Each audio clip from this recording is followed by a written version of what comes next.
Well, good morning, everyone. It only took me 22 episodes, but I just figured out how to go in and comment on my own live stream on my phone while I'm on my own live stream. So look at me learning something new today. We did have a little bit of technical difficulties with StreamYard for the second week in a row. I'm really sorry if that's been affecting anything for you guys here. Wow, now my phone's talking to me too. Okay, we're going to continue with the technological difficulties today, apparently. But for anybody listening back to this, I hope that you'll be able to catch it.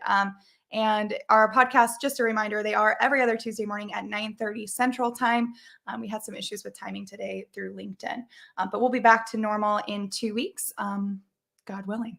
So excited to bring in my guest today. I have Paul from FreightCaviar joining us today. Good morning, Paul. Where are you at today? Good morning, Samantha. I am currently in Poland. I just flew in 2 days ago from Chicago, so I am a bit jet lagged. It was funny. I slept normally at night, and then I kind of I went around, I did my tasks during the day here in Poland. I'm 7 hours ahead of Central Time, and then around I don't know, I think it was 2 p.m.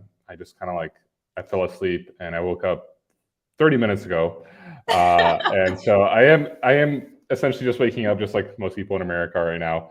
Yeah, it worked out perfect. Yeah, it worked out perfectly. Got our coffee or our tea going this morning and just trying to get up and get going. Yeah, I flew in back to Kansas City last night. Didn't get in until midnight, 1 a.m. So I'm right there with you today. We're a little bit of jet lag and just trying to get it up and going on a Tuesday that feels a little bit like a Monday, I guess, kind of. So sure. We'll make the most of it with an awesome podcast. So appreciate you for jumping on. Can you I think a lot of people on this show are going to know exactly who you are and kind of what you do because of the awesome brand that you've been able to build. But can you give a little bit about your background and maybe how you found yourself where you're at today and what that journey's looked like and what you do now? Sure, definitely. Thanks for having me, Samantha. Pleasure to be here. Well, I started in logistics back when I was 21. I graduated U of I in Champaign, and my fraternity brother, his dad, owned a brokerage, and I had a psychology degree, so I didn't really have any options. I was either go back to school and do my master's in psychology or go get a job. And at this point, I was like, I'm just ready to go to work. So I ended up getting the job, becoming a freight broker. I worked at my buddy's dad's company for a year, left, and then traveled the world. Thought I will never go back to being a freight broker, but after traveling the world for 6 months and returning home broke, I decided I'll go back to work. So I had my friend who I worked with at the first brokerage. She ended up working at CS Recruiting, and so I ended up reaching out to her at CS Recruiting. She got me 4 job interviews and offers within 1 week, and I ended up choosing Everest Transportation Systems out of Evanston. And within I don't know, I was there for 10 months, and at that time they asked me if I wanted to move to Ukraine to open up an outsourcing office out there in Kiev. This was back in November 2017, and so I ended up. I jumped on the idea. I was like, sure, I'll move to Ukraine. So I ended up moving to Ukraine when I was 24. Lived there for 3 years. Built up an office of 100. It was there was various departments: carrier sales, account managers. Intermodal, all that stuff. Built it up in Kiev, and during the pandemic, I kind of just got bored. I guess I felt like I wanted something new in life, so I ended up quitting, moving to Poland, and the whole plan was to start my own freight brokerage. But in the meantime, I also started doing FreightCaviar stuff just on Instagram for fun, and I ended up spending a lot of my time creating memes and content, and that kind of transitioned into FreightCaviar to what it is today, to where we have a newsletter, we have a podcast, and we also have now a SaaS product called Shipper CRM, which is technically they're two separate companies, but we also have that as well. So awesome. So I do have to ask, why, for most people, if they're in Chicago and someone's like, hey, do you want to go move to Ukraine and start an office? I don't think everybody would just do that. So do you have ties to Europe? What was kind of the reason that you're like, this is just perfect? Definitely. So my grandparents still live in Poland. I have some cousins and uncles and aunts here still living in Poland as well. I spent every childhood summer growing up here in Poland, the whole summer. Awesome. And it's always been close to me. I used to travel here all the time. And when I was 24, I was single. I had no obligations to stay in the U.S. And I felt like, let's do it. Let's try it out. The worst case, I'll always come back. And then I liked it. I enjoyed it, and so I ended up staying. And now I'm here in Poland. And I mean, to be honest, I just spent the last 17 days in Chicago. And when I was in Chicago, I was like, This was like the first time I think ever where I was like, wow, I kind of just want to come back here and move here, especially since Chicago's such a vibrant freight scene. Right. And I was there with Reed from Lost Freight, who came up with this hat, Please Advise. And we were Yes. like, let's get some office space, like a warehouse somewhere in Chicago. And I don't know, it's tough to say. I definitely go back often, and Right. I love the fact that I could be back and forth. Like I actually tweeted about this a couple of days ago. Everyone thinks that Europe is super far away. I mean, it is kind of far, but it's like an 8-hour flight, and like New York to LA is like 6 hours. So it's like it's Yeah. not really even that far when you It's think just about an it. ocean. It's really all it is, It's just an ocean. I mean, it's an overnight flight. So like Yeah, right. I go to Get a the good sleep in. exactly. I mean, I go to the States like six times a year. So I still am in the States pretty often, but I'm also able to live in Poland. Yeah. Well, that's really cool. So I am really interested though that it seems that while you live in Poland, right? But a majority of the trucking market that you're covering is in the US, right? It's the Yeah. domestic trucking Hmm. market. So I think because of all of your different platforms now at this point and all of the circulation that you get, you have quite a bit of reach into a lot of the carrier base or brokerages in the US. And so you have a pretty good pulse on the market, if you will. And so I know that you have a variety of things. You have a podcast that I know some people have been on recently that I've worked with. And you also do a newsletter, right? Or is it like a market update report? Can you tell me a little bit about kind of what information goes into that and what the purpose of that is? Sure. Yeah. So we send a newsletter out Monday, Wednesday, and Friday at 8 a.m. It's free. You can subscribe on FreightCaviar.com. Essentially, we take all the sources out there. Let's say FreightWaves, JOC, Transport Topics, even maybe more generic options like Yahoo or Yeah. CNN. We just kind of compile and see what's going on overall in the transportation industry. Whether it's like economic information, like yesterday we reported on credit card spending going down, or if it's something going on in maybe something in the trucking side, or like the Tesla semi-electric trucks, or the best paid freight broker CEOs. We compile topics overall that are going on, and then we kind of choose. So I'm kind of like the filter on it, or me and Adriana kind of go through it together. Adriana's our Yeah. writer, and we go through it, and we kind of like, okay, what's the most interesting? And then typically like I am the filter behind that, where it's like I think this is interesting, so I'll put it in there. Yeah. And so we take this information and we kind of want to present it because obviously there's a lot of information out There's there. a lot of And noise out there. There's a lot. there's a Yeah. lot of noise. There's a lot of noise. And even like in freight and logistics where you'd think maybe there isn't that much noise, there's a lot of noise when you look at it. Yes. And so we kind of compile that and we're like, okay, what's like the most important that like as someone that's working in logistics, as a freight broker, dispatcher, trucking company owner, whatever the case is, like what do you really want to know? Mhm. And so that's what we take that and we provide that information 3 times a week. And like yesterday, we also kind of just ran a story about like the main topic was how Kevin Nolan built a freight empire. So we kind of just like see what's going on and what we could take and provide to the end user or anyone that's in logistics. Yeah, that's awesome. So you touched on credit card spending in one of your recent ones, which sounds a Yeah, little bit like some of the conversations that I tend to have on this show, being a little bit sure. more heavy on the economic side. So what exactly was it that you guys were covering, or what were you seeing there, and what were kind of some of the implications that you took from that? Sure. So there's a big dip in credit card spending in September that was noted. And there's an article that if you go on FreightCaviar.com, you could kind of see where the sources are from and exactly the data. But overall, it's implying that people are spending less now, and people have Right. less and less money. Student loans are coming. I think back this month, where people who have student loans, like myself, I have like $250 a month, which isn't even that bad because some have like $800, $900 a month. So just imagine like the people Yeah. they won't be able to spend that money on goods. Therefore, overall, you can see that the peak season this year will be most likely very, I guess, light. And we kind of talked about this before we went live today, but overall, it does imply that the truckload market will be affected by the fact that when people aren't buying goods, there's going to be less freight to move on the road. Right. So that's being shown through that data with the credit card spending.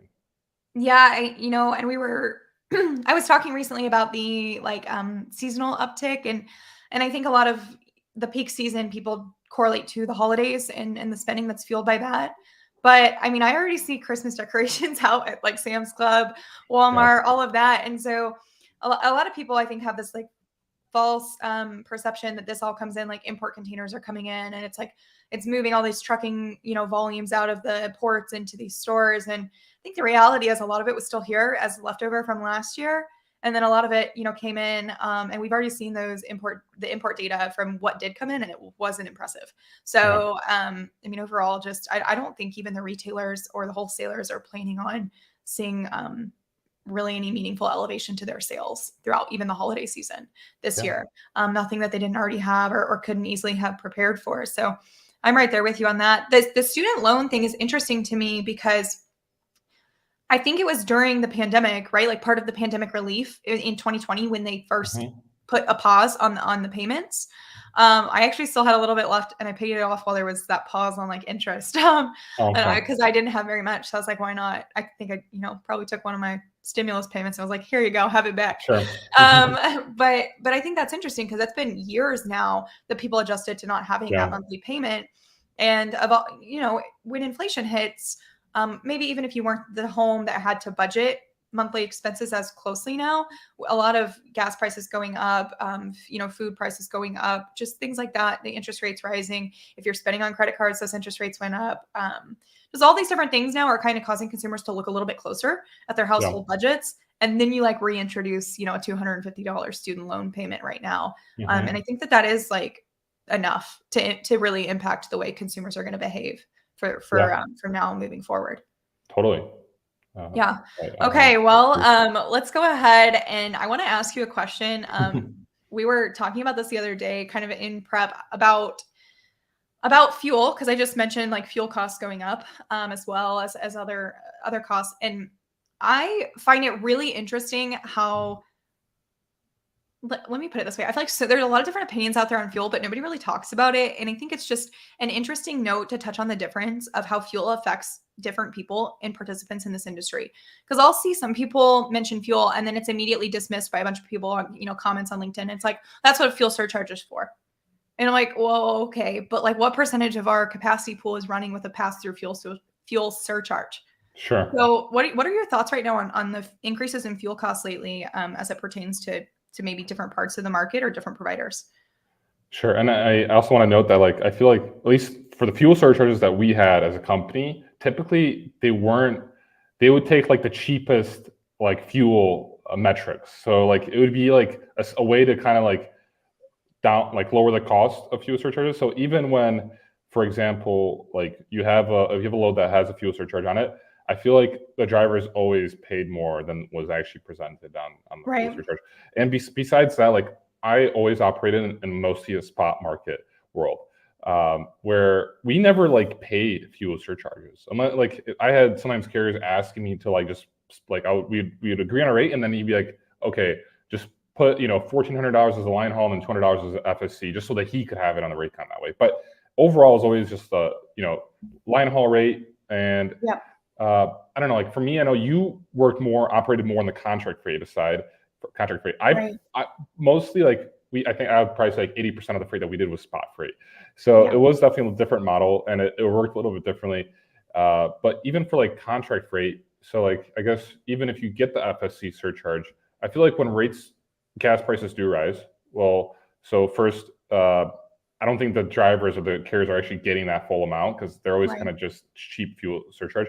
And second, I mean, what about empty miles or those are miles where the carrier is going to be paying extra in order to pick up a load. And I would say that you're right in that the transactional space, people operate with all-in rates, and there isn't really a differentiation between the fuel. Now, I think the all-in rate is, in theory, supposed to take into account the cost of fuel, right? But it doesn't react as quickly. So if the average rate from Chicago to Dallas is X amount of dollars, and then fuel goes up overnight, it's quite frankly lately it's been all of a sudden we'll have a 20 or 40 cent increase in 1 week. That doesn't immediately get reflected into those spot rates in those markets that quickly. And if it does over time, then the fuel might have already abated, or it might have stayed high. And so it just doesn't, it's not the same where it has that opportunity to react instantly. Whereas when you're running contract freight, with the FSC charts with these larger shippers, or even a lot of shippers have these now, or the brokers or trucking companies provide them. It's every week. It's updated every week based on the national averages. And so, or even again, and you can take that a step farther, if you have people using Breakthrough, it's calculated basically on the day for that region what the costs are. And so the point is to make sure you're being paid out appropriately for that. What I think is really interesting right now, what I'm seeing is we haven't seen any evidence of like the spot rates coming back up lately. Like you didn't see spot rates come up when fuel went up again. Yeah. No, like you didn't see that rebound in the data. It's not there. Like you can look at the DAT charts, you can look at the data, it's not there.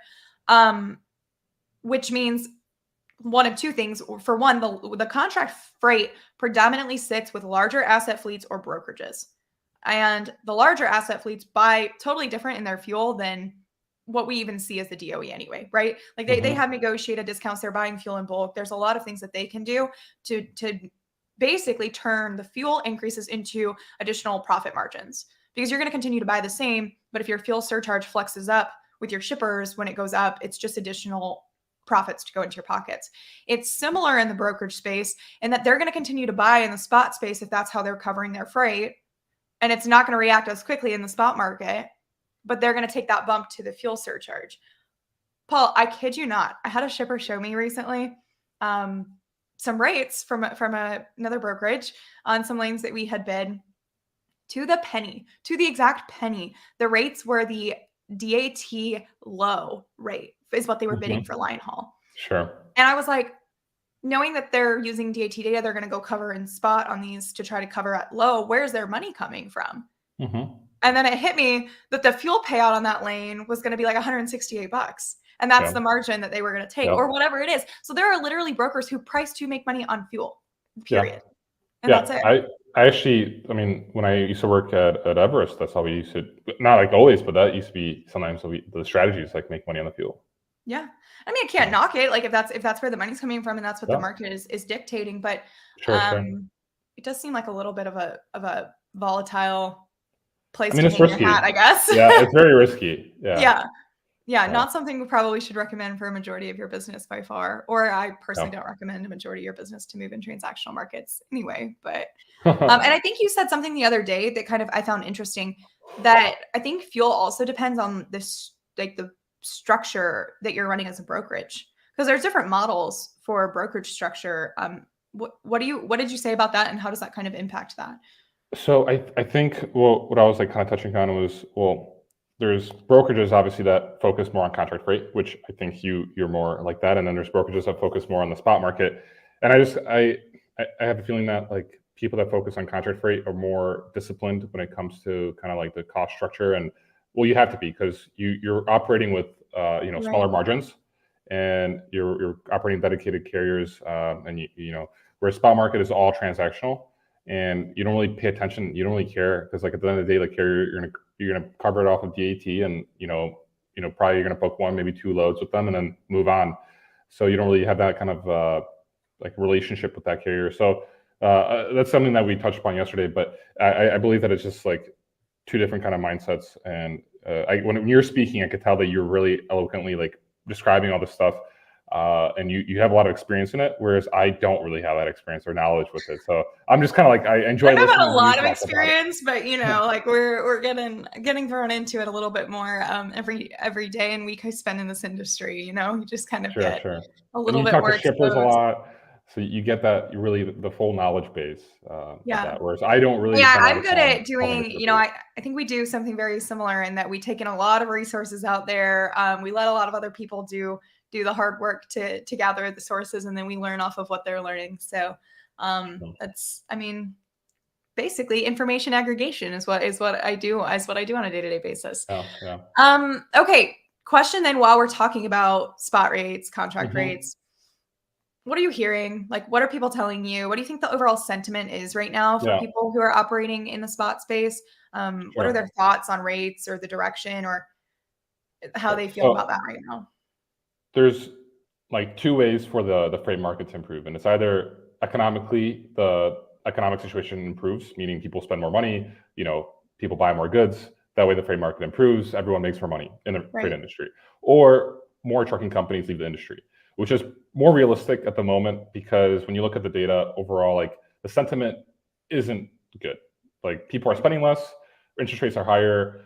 Overall, the feeling is that we're going into recession, and I kind of do see that. I did talk to I talked to like a buddy of mine who's an investment banker. This was back last year in July of 2022, and I kind of was like asking him like what's going on like then. How does he feel around like the situation that we're in? And back in July 2022, he was like, you know, people have a lot of money saved up. Businesses made a ton of money in 2020, 2021, and they have it saved. They're spending. They still have enough money in their bank accounts where he doesn't foresee a recession in like the next year and a half, because that money is still there to be spent. And now we're heading towards the time where people are running out of money, and people. It's been like a long, slow death. Like it's been like a long, painful. Like everybody's like, are we gonna do a recession or not? Let's get it done and get it over with. But the answer has been it just continues to drag out and like not go far enough to be considered a recession, but like far enough to be getting painful, a little bit more painful every day. Definitely. And I was talking to a trucking company owner. I forgot who it was, but he essentially was like, however long that like the market was doing very well for, the market will do very bad for. Like he kind of like, you know, kind of swings back and forth. It's cyclical, as we all know, but you tend to have like a really hot season and it cools down. And right now, well, we had essentially what, like 2.5 years of like a really good market. And I kind of have a feeling that like for 2.5 years, we're going to have like a pretty bad market. And so I don't foresee any improvements in 2024 until a lot of trucking companies leave the market or the kind of economic situation improves. And so like I kind of feel like 2024 will be more or less what we saw in 2023. And then you know, once the trucking companies exit the market, especially now with the constraints that they're experiencing with the higher diesel prices and lower freight or lower paying freight, they'll end up leaving the market, and that will present a better opportunity for the. I think that the carrier attrition, right, is necessary. We know that it happens to balance out, but I think the carrier attrition happens because the carrier base is keeping pace with the trucking volumes. So when you think about like carriers are leaving right now because they're not finding enough high paying freight, that's because there's enough trucks to cover freight. So it's just not a good market. So the carriers leave to match the demand levels of the volumes.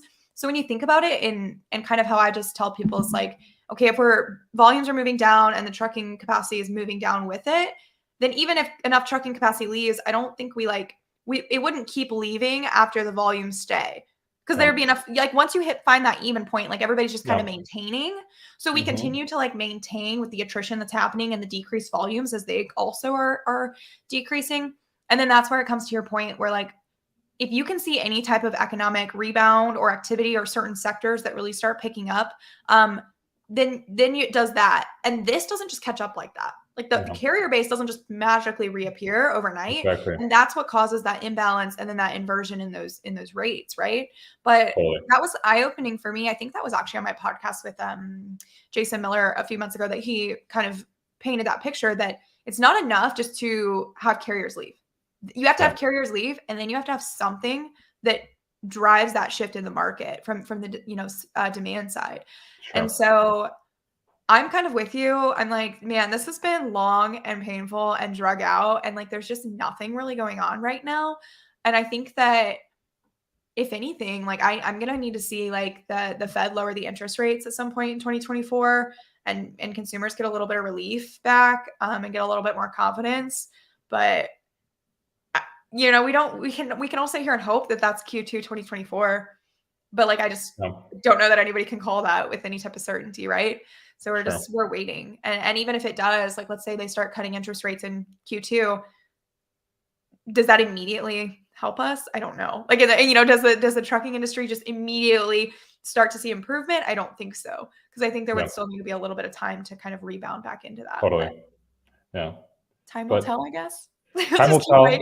And I think the most important thing is to always like control what you can control, like control the control, like I forgot the word for that, but controllables. But essentially, like there's always opportunities in every market, and you got to stay positive. And I know there's a lot of information out there that kind of like makes you kind of be like negative. Oh, okay, like the market's gonna be bad. But at the end of the day, like there's always someone will always be winning, even in the down market. Always. So Yeah. Always. So That's what I tell people too. I'm like, man, if there's freight on somebody else's truck, it could be on yours. Like there, yeah. there's so many opportunities out there. This is such a huge market. And it never seems that it's all like across the board, really down. Like right now, we have a lot of negative spots right now in paper Hmm. manufacturing, and auto manufacturing just took a hit. But then you have other spots like agriculture or aerospace, and they're like doing well right now, or certain Yeah. certain sectors. So control what you can control, right? Maybe consider some diversification there when the sector that you love to operate in the most isn't doing so hot. Have that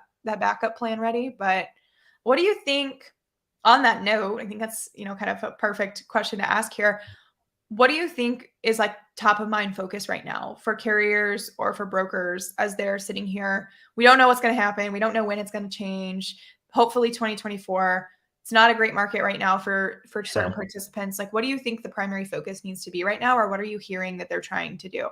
I think cutting costs and being as efficient as possible, figuring out how to do as much as you can with what you have.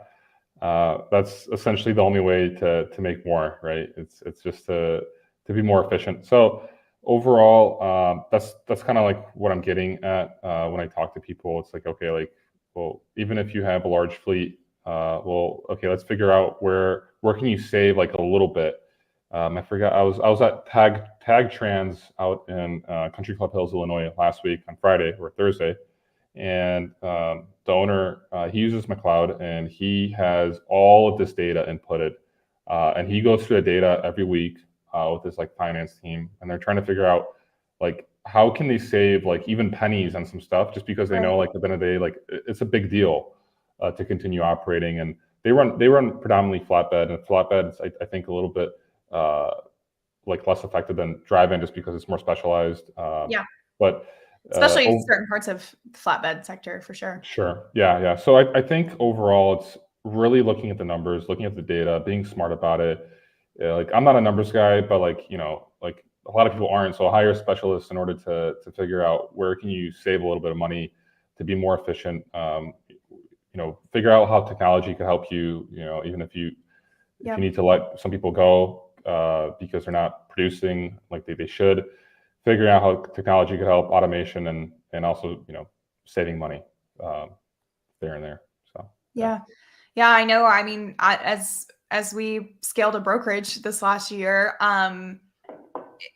like you said, you're operating in the contract spaces, and it's not a hot market anyway. So it's not like even if you're running, spot, you're making killer margins on Yeah. everything. So we've been forced to be pretty disciplined since the beginning doing that. And it it does. It's like it's just part of running a sustainable revenue model, I think, because like the pennies matter, the dollars matter.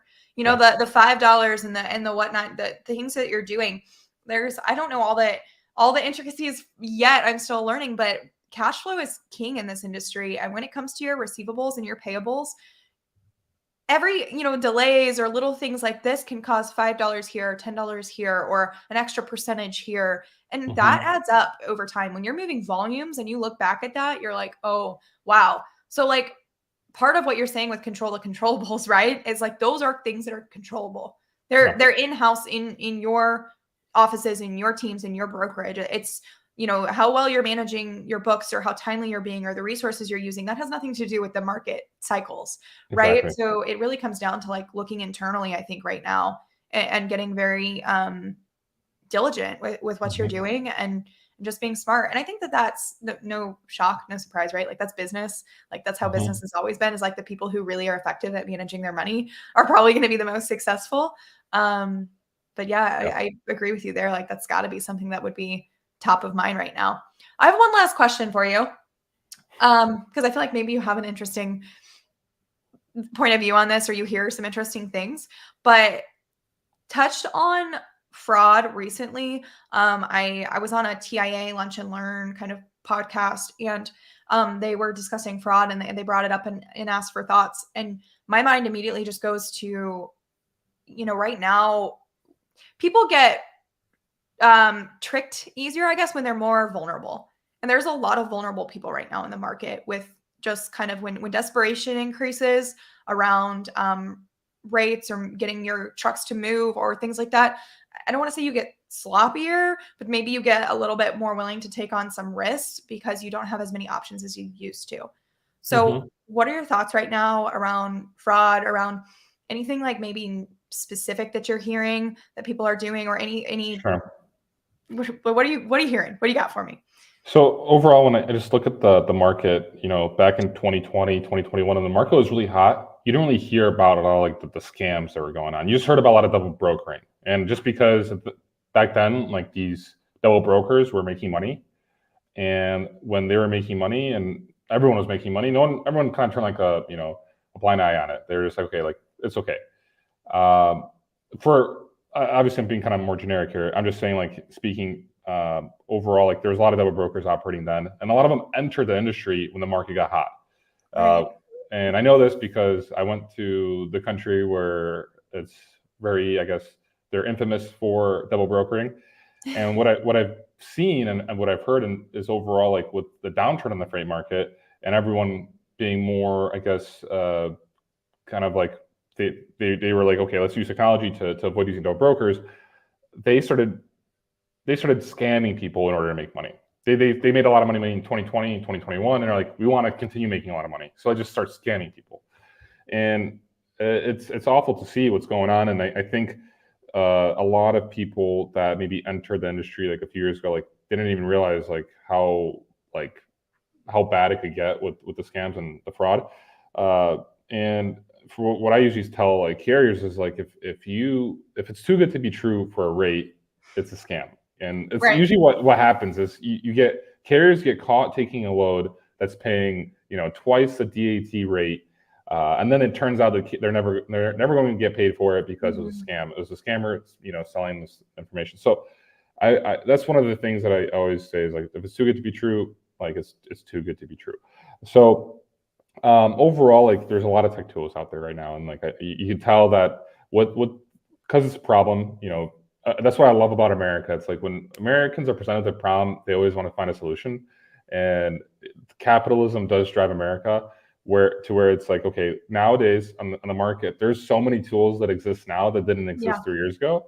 And I think it's just being knowledgeable and educated on that, and like, attending like these TIA luncheons or whatnot, like figuring out what can you do to understand the industry, and like how can you educate yourself to avoid being scammed. And even if, like, let's say your brokerage got defrauded or scammed, because they're also doing those shenanigans, figure out what you can do. There's a lot of information out there nowadays that will help protect your business. And I feel like every business owner is responsible for that and making sure that it trickles down to every employee in their business. So that's what I could say. Like, be educated and be proactive. Make sure that your business is operating with that in mind, understanding that this exists, but you don't have to be I guess, scammed.